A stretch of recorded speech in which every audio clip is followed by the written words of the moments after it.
You're listening to a new podcast from the Edge Foundation. This series is designed to be heard in short bursts over coffee or a commute. We bring together experts in policy, research and practice. We'll explore how education and the world of work are developing for young people and education providers. We'll be asking how that world will give young people across the UK the knowledge and skills they need to flourish in their future life and work. Welcome to Insights from the Edge. Hello, I'm Sorah Gluck, Senior Policy and Public Affairs Manager at Edge. In this episode, we're reflecting on the government's approach to V-levels, which was announced earlier in the week. Joining me to get into some of the detail are Noni Csogor from the Sixth Form Colleges Association and Paul Steer from OCR. Noni, to start with you, BTEC funding reform has understandably been a big focus for your organisation, particularly through the Protect Student Choice campaign. And it was really good to see the government's announcement include an announcement about pausing the defunding of Level 3 diplomas later this year. Could you give us an overview of what the government's proposed changes are and how they fit into the wider Level 3 reform? Level 3 reform has been going on for some time. The first mooted approach back in 2020 was to replace the current suite of BTECs and other applied general qualifications like CTECs, UAL qualifications with two main routes, A-levels and T-levels. Our members at the Sixth Form Colleges Association deliver a huge amount of vocational provision that sits in that middle applied general space, including BTECs. And so we launched this campaign, Protect Student Choice, which has, I think it's fair to say, forced a few different pauses on the government. This is the latest and the most significant in that the funding for some of these qualifications has been extended for 2 years rather than 1. So in total, we've extended the life of these qualifications by 4 and actually in some cases 5 years relative to plans back in 2020. Now, over that time, the plan for alternatives to those older existing qualifications has changed. With the latest government, the plan is for 3 routes, A-levels, T-levels, and, as you said, V-levels, which are entirely new qualifications. What they do have in common with the qualifications they're replacing is that they are intended to be applied, they're intended to be vocational, but not intended to be as technical or as occupationally focused as T-levels, or as academic and theoretical as A-levels. That's something we're really happy to see as a broad principle because we've been making the case for years that there needs to be a third route, a route that sits in the middle that suits students with lower prior attainment who aren't necessarily sure which occupation they want to go into as adults. For those who are sure what occupation they want to go into, T-levels are suitable, but that's a reasonably small proportion of the sixth form population. And T-levels are very large, so the commitment to study a T-level is a significant one. That sort of broad principle, as I say, is a positive thing. I think we do have issues with some of the design features announced on Tuesday, and I'm sure we'll get into those around subjects, sizes, potentially ways of assessment. But for us, the delay itself to defunding of existing qualifications is really, really significant. It's one of the main things we said in our response to the consultation on behalf of our members was the sort of promised land of 3 different routes sounds great, but before we discuss the details of any of that, what we really need is certainty about what students can study in 2026, 2027 and 2027-28. What we now have is that certainty, so we can continue to enrol students on incredibly popular courses like applied science and health and social care and IT for another couple of years.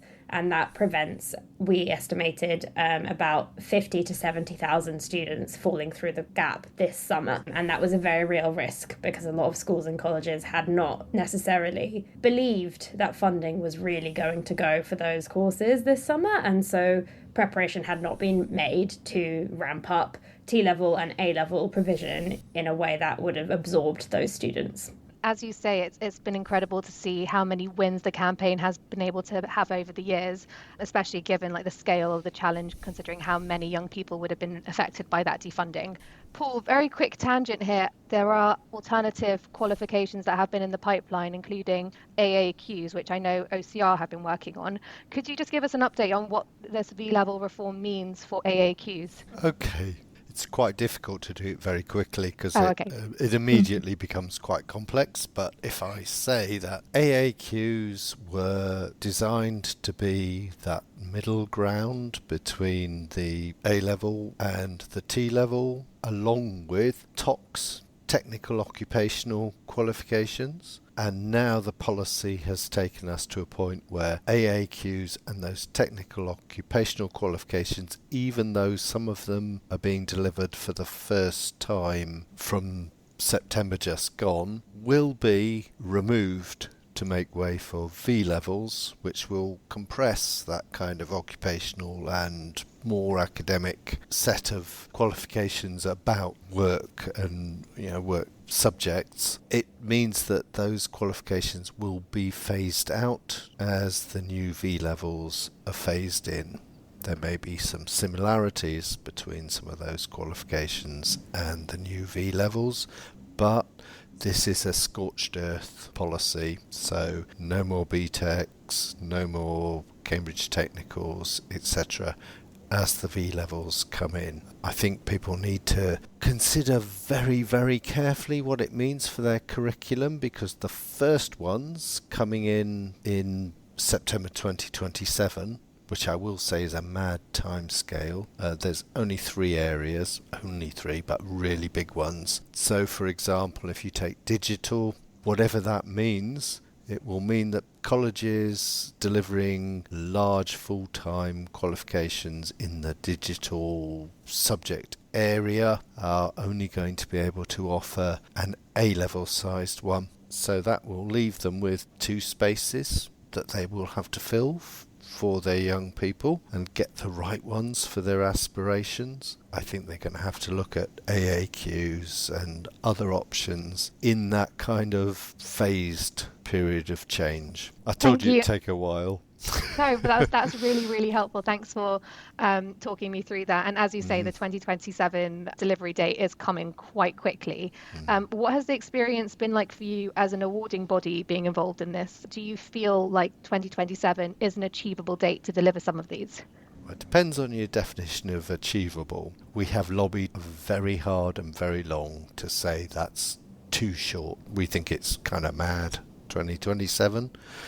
Normally, first principle is that schools and colleges get a year after something has been accredited and finalised as a qualification to plan and prepare, plan their curriculum, their recruitment, everything. I can't quite see how that's going to happen. And sure, we could go away, if we were invited, with the department and Ofqual and develop some qualifications, and they'll be ready in time.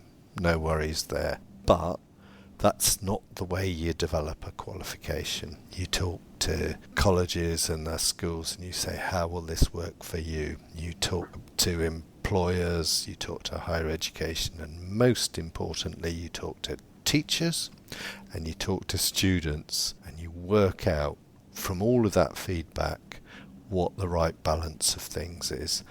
I'm worried that there won't be time to do that.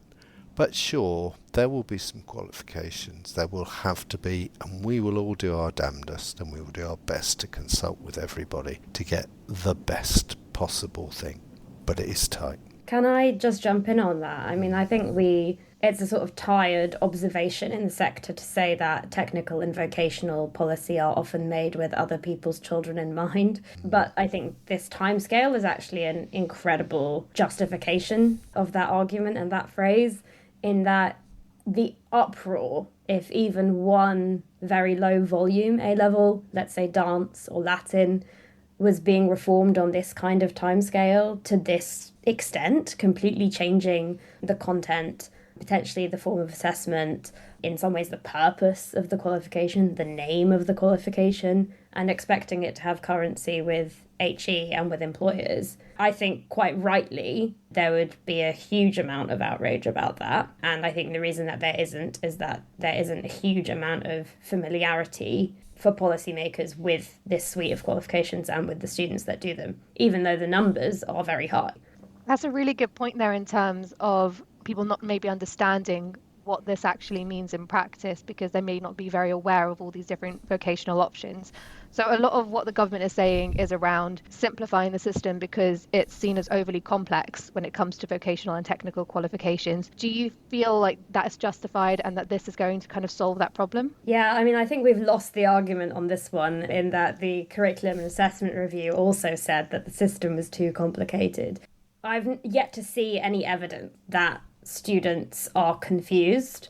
Polling released by the government as part of the press release on Tuesday showed that parents didn't necessarily feel as confident about explaining vocational options as academic ones. But I don't think that's a surprise. I think that also applies to apprenticeships and T-levels as well. And there are far fewer T-levels than there are AGQs and other applied qualifications. The reality is that, yes, there are hundreds of qualifications approved for funding for 16 to 18s in this space, and it looks very complicated from Whitehall, but it does not look complicated from the college perspective or from the young person's perspective.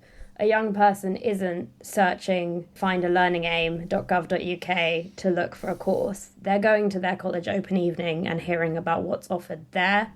And the true number of subjects that's actually frequently offered is more like about 30. It's quite similar to the number of A-levels. They're subjects like business, sports, performing art, law, science. The hundreds of niche qualifications are often taken as part of apprenticeships or in very specific local areas to support very specific skills or occupations that we probably do need. And those niche qualifications will actually, under current plans, will completely drop out of the system. They haven't been one of our major focuses. We've focused on these large, popular classroom-based qualifications, business, science, etc. But those niche qualifications do exist for a reason, and we are going to lose them under current plans. So they will only be available to over 18s. So, Paul, what we've had so far is confirmation that education, finance and digital will be prioritised for delivery, as you said earlier. Why do you think these subjects specifically have been chosen, and do you think it's the right approach? Well, I suppose we argued very hard, first of all, not to have any in 2027. And we said, if you are going to have any, can you keep it down to some very limited number of areas? So what we see now is we have 3 subjects, and they're not subjects, they're huge areas, but, 3 subjects as set out for 2027. And then in 2028, we have an enormous list. So I don't know. I don't feel confident to say, well, these were the best ones to go first. There isn't some kind of special Skills UK button that you can press and it will tell you these are the 3 that you must do in 2027 and then the others will be okay in 2028. They're all priority areas.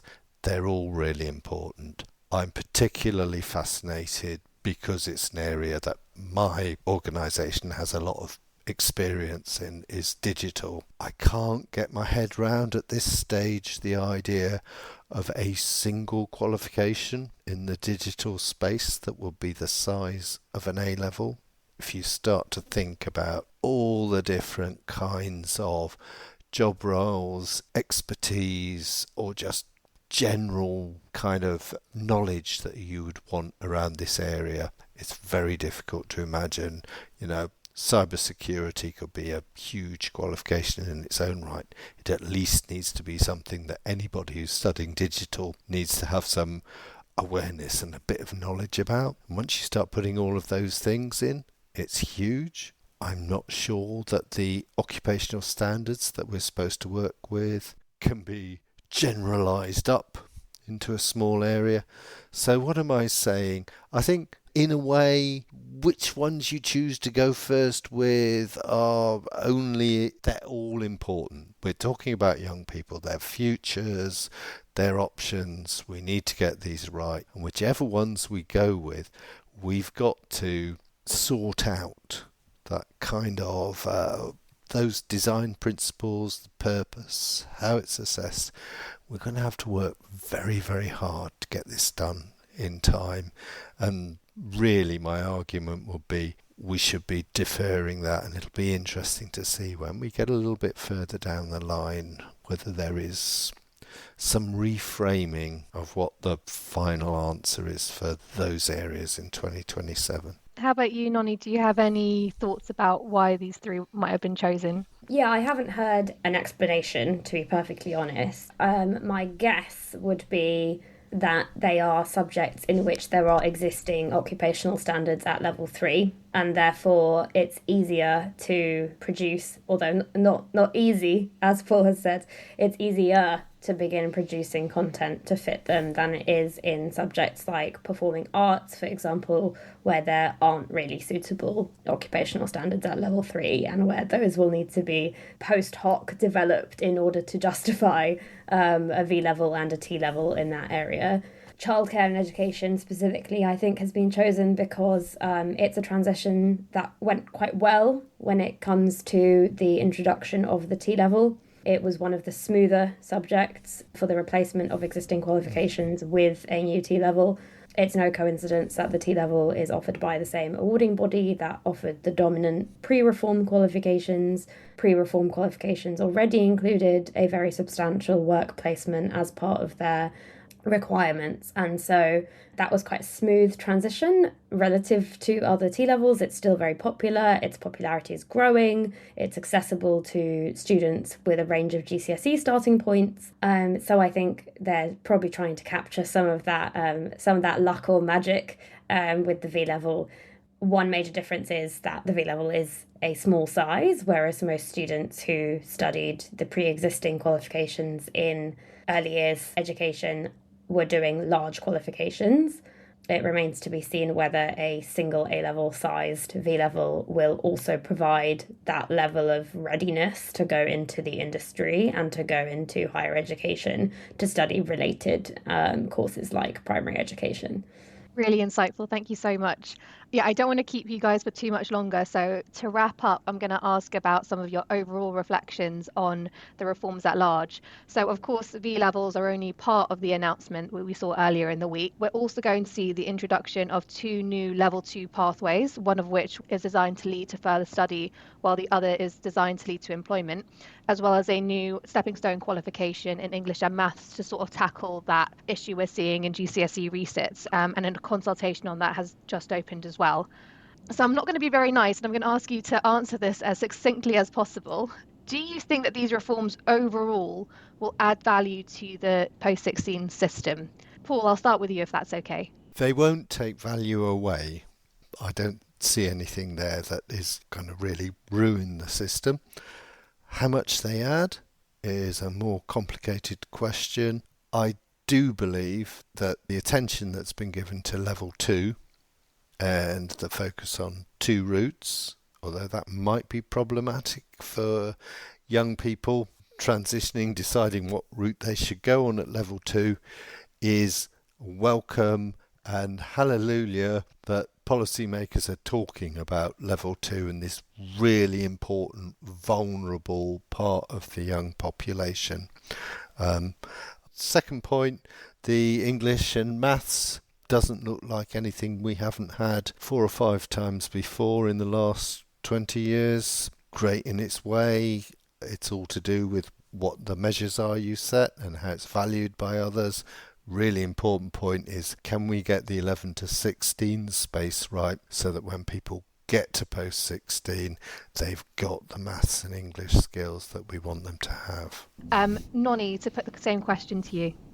The reforms taken as a whole do not add value as scoped, and there are major risks that they will take value away. I will actually differ slightly from Paul on level 2, in that I think the current level 2 landscape is very complicated and very piecemeal, but that allows good providers to choose a cocktail of courses, sometimes very few, sometimes the majority of a level 2 learners program is actually study skills. It's actually more pastoral and sort of background skills work, as well as GCSE resit. The bifurcation into two routes is just something we really deeply disagree with. It's just as flawed at level 2 as it ever was at level 3. And I think what makes it particularly problematic is that the occupational pathway is being scoped as a 2-year programme for no particular reason we can discern other than that participation is compulsory until 18, which doesn't augur fantastically well in terms of our hopes for these young people.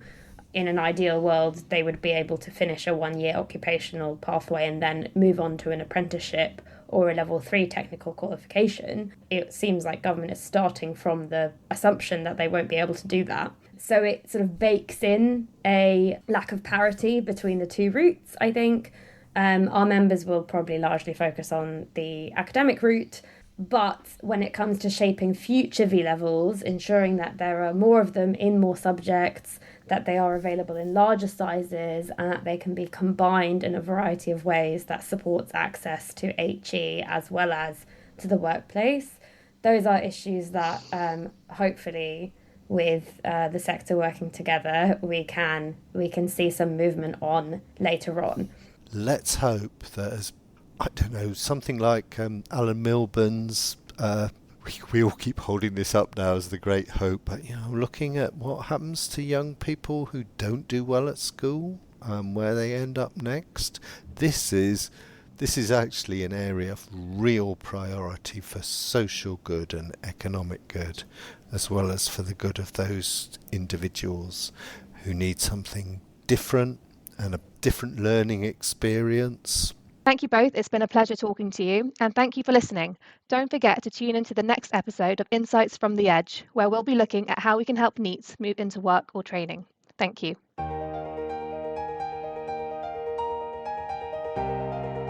This podcast was produced by the Edge Foundation.